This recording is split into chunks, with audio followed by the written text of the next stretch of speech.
Football কখনো বিনোদনের জন্য তৈরিই হয়নি। না, এটি কোনো সাধারণ মানুষ খেলতো। ফুটবল তৈরি হয়েছিল যুদ্ধের সেনাদের জন্য। আর মজার বিষয়, ফুটবল খেলার আইডিয়াটা অ্যাকচুয়ালি ব্রিটিশরা তৈরিই করেনি। এটা তো অন্য এক দেশ তৈরি করেছিল, যার বিষয় তোমরা একদমই জানো না। সবাইকে স্বাগতম দৃষ্টিকোণের আজকের পর্বে।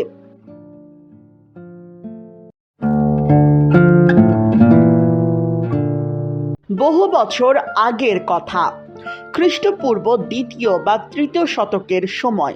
তখন চীনের হান সাম্রাজ্যের সামরিক বাহিনীর শারীরিক গঠনের জন্য তারা একটি খেলা খেলত, যার নাম তারা রেখেছিল সুজু। সুজু নামের অর্থ পা দিয়ে বল লাথি মারা। হ্যাঁ, ঠিক ধরেছ, পা দিয়ে বলকে লাথি মারা। এটিই ফুটবলের প্রাচীন রূপ। সেই সময়কার ফুটবল বা সুজু খেলাটিতে এক ধরনের বল ব্যবহার করা হতো, যা পালক, চুল এবং চামড়া দিয়ে তৈরি ছিল।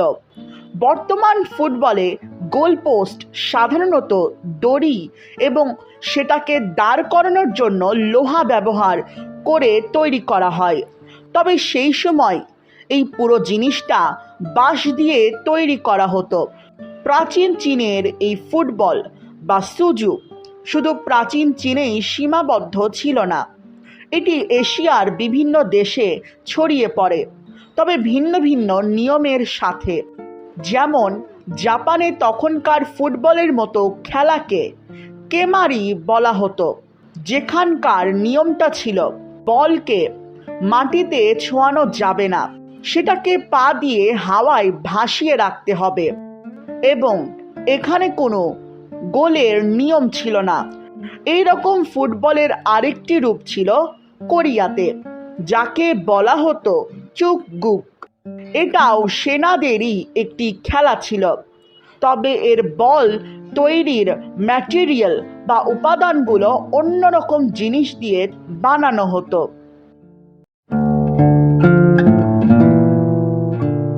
তবে আগে যেগুলো বললাম সেগুলো ফুটবলের প্রাচীন রূপ ছিল, কিন্তু মধ্যযুগে ফুটবলটা বেশ ভয়ঙ্কর হয়ে উঠেছিল।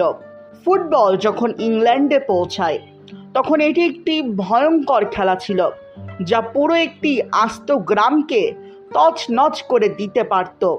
আসলে যেহেতু ইংল্যান্ডে ফুটবল আসার পর কোনো নিয়ম ছিল না, তাই একটি বলের পেছনে শত শত লোক দৌড়াতো, আর এই দৌড়দৌড়ির মাঝেই মারামারি, ভাঙচুর সবই হতো, যার কারণে 14শ শতাব্দীতে রাজা 2য় এডওয়ার্ড খেলাটি নিষিদ্ধ করেছিলেন।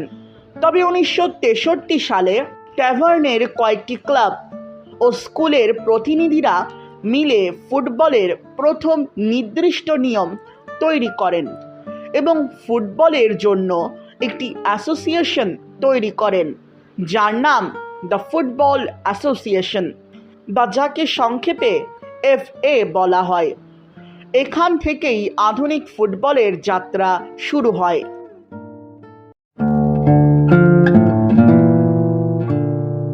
ইংল্যান্ডের বাইরে ফুটবল যখন ইউরোপ এবং আমেরিকায় দ্রুত জনপ্রিয় হতে শুরু করে, তখন একটি আন্তর্জাতিক ফুটবল সংস্থার অনেকটাই প্রয়োজন হয়ে পড়ে।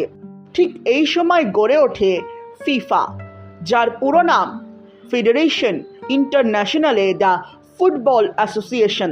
এটি গড়ে ওঠে ফ্রান্সের প্যারিসে 7টি দেশের যৌথ সাহায্যে, এবং 1930 সালে তারা প্রথম বিশ্বকাপ অনুষ্ঠিত করে। এবার বিশ্বকাপের কিছু সোনালী যুগ দেখে আসি। 1930 সালের বিশ্বকাপ ছিল প্রথম আসর, যা উরুগুয়েতে অনুষ্ঠিত হয়েছিল। এখানে মাত্র 13টি দেশ অংশগ্রহণ করেছিল। এই বিশ্বকাপে চ্যাম্পিয়ন হয়েছিল উরুগুয়ে। 1930 সালের বিশ্বকাপ টিভিতে সম্প্রচার করা হয়নি। টিভিতে পুরো বিশ্বজুড়ে সম্প্রচার শুরু হয় 1958 সালে, যেখানে মাত্র 17 বছর বয়সে পেলে বিশ্বকাপ উঠিয়ে ধরেন।